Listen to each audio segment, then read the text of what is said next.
संविधान के प्रावधान के अंदर लिखा हुआ है, और क्या लिखा है वो स्पष्ट है कि जिन जातियों का शोषण हुआ है मानसिक, आर्थिक और धार्मिक लेवल पर, उन जातियों को रिजर्वेशन की आवश्यकता है।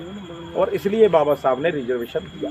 बाबा साहब से पहले भी रिजर्वेशन आपको कर दिया गया था लागू ने, संत साहूजी महाराज ने महाराष्ट्र के अंतर्गत। कौन थे आरक्षण के जनक?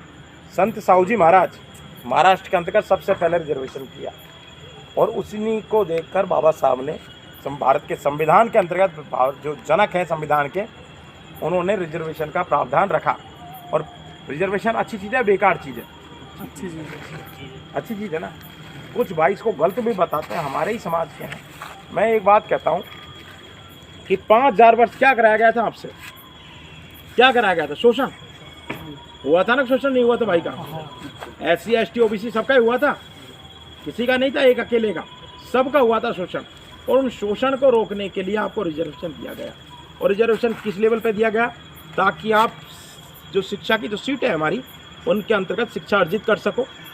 हमारे जो गवर्नमेंट जॉब है उसके अंतर्गत फिक्स सीटें रखी गई, ताकि 2-4% का फैसला रह के इस समाज में तरक्की आ सके।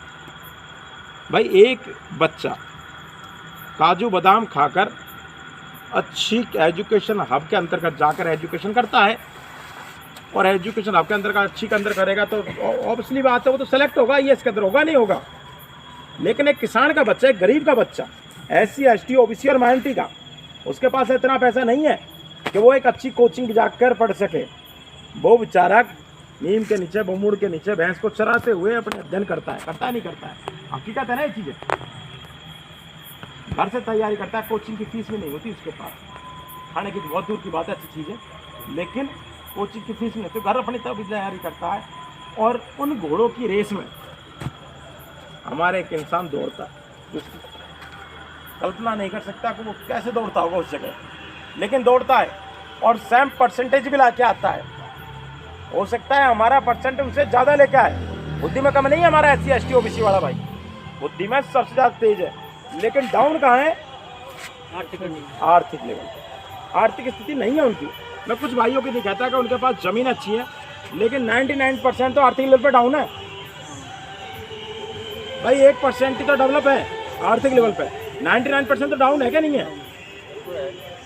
और आर्थिक लेवल आपका कब तक मजबूत नहीं होगा?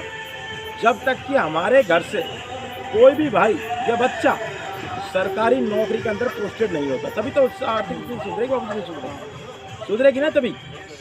तो उसके लिए मैं सबसे पहले चीज़ क्या करनी? 1 वीक सीरीज नहीं पढ़नी यार, 1 वीक सीरीज पढ़ोगे तो सिर्फ पास हो। मैं अध्ययन की कह रहा हूँ, मैं पास होने के लिए क्यों मना करता हूँ कि पास हो गए तो सिर्फ नॉलेज नहीं आएगा, सिर्फ पास हो जाओगे, लेकिन अगर आपने गहन अध्ययन किया तो आपके अंदर वो जागृत है ना, जागृति है, वो जागृति आएगी।